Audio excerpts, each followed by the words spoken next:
Salut le peuple de Dieu. J'ai décidé de naviguer la Bible avec toi pendant une certaine période jusqu'à ce que le ciel va me donner une instruction différente. Et aujourd'hui, je commence par le début.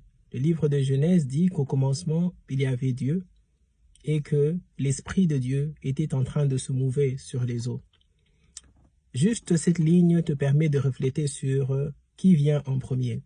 Il arrive parfois de te poser la question que ton existence, au moins tu connais le début, c'est le sein de ma mère. Mais lorsque tu interroges ta mère, elle te dira que j'ai une mère aussi et qu'elle a une mère aussi. Et ça devient très difficile de savoir c'est quoi le début. Et la Bible se présente comme le livre qui te donne le début et la fin de toute chose. Sa fin, c'est Jésus. Son début, c'est Jésus.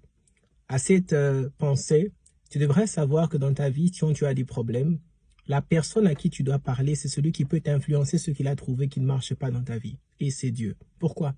Parce que lorsque l'Esprit de Dieu se mouvait au-dessus des eaux, rien n'a changé en dessous des eaux jusqu'à ce que Dieu ait parlé. Être un oint de Dieu, c'est avoir l'Esprit de Dieu, mais tu peux être oint sans utiliser l'autorité de Christ. Et lorsque tu parles, tu es à l'image de Christ et tu donnes une forme à ceux qui n'avaient pas de forme. Parce qu'on dit que la forme était informe, la terre était informe et vide. Pour combler le vide et donner une forme à la terre, il fallait que Dieu dise quelque chose. Et très intéressant d'entendre ce que Dieu dit en premier. Dieu dit que la lumière soit. Pas besoin de te répéter que la lumière du monde, c'est Jésus. En d'autres termes, Dieu dit que Jésus soit.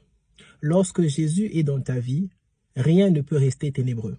En soi, la Bible reconnaît que pendant le temps qu'on vit sur terre à Babylone, jusqu'au retour de Jésus, nous allons cohabiter entre la lumière et l'obscurité. Il y aura des enfants de la lumière et des enfants de l'obscurité. Un enfant de la lumière, c'est celui qui reflète Jésus. Si dans ta famille, il arrive souvent qu'on te reflète comme un sauveur, on parle de toi en bien, parce que tes paroles construisent les autres, tu es en train d'exercer le travail de la lumière.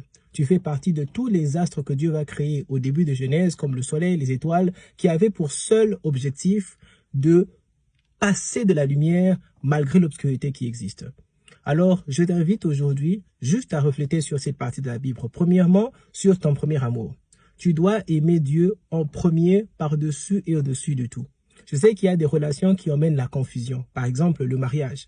Le mariage, c'est une relation qui te donne tellement de pouvoir à ton partenaire que tu peux parfois te perdre entre l'amour de Dieu et l'amour de ta femme ou de ton mari. La réponse est claire. Ton premier amour, c'est envers Dieu. Ton second amour, envers ta femme, envers ton mari.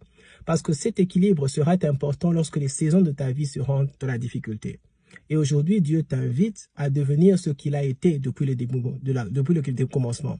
Il a été une personne qui parlait des paroles utiles, mais ces paroles étaient portées par la lumière.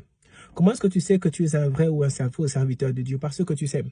Lorsque tu sèmes dans un environnement, une communauté d'amis, la lumière de Christ, définitivement, tu ne peux être qu'associé qu'à Jésus-Christ parce que c'est l'image qu'il a défendue depuis le début jusqu'à la fin de la Bible. Alors je viens encore t'encourager, pour ceux qui ont arrêté d'utiliser leurs paroles de façon utile, de revenir à ces choses fondamentales de la Bible. Que si ton mariage a perdu sa forme, si ta famille a perdu sa forme, Dieu dit, tu es loin, mais tu dois parler. Et tu dois parler au nom de Jésus-Christ. Que le Seigneur te bénisse abondamment.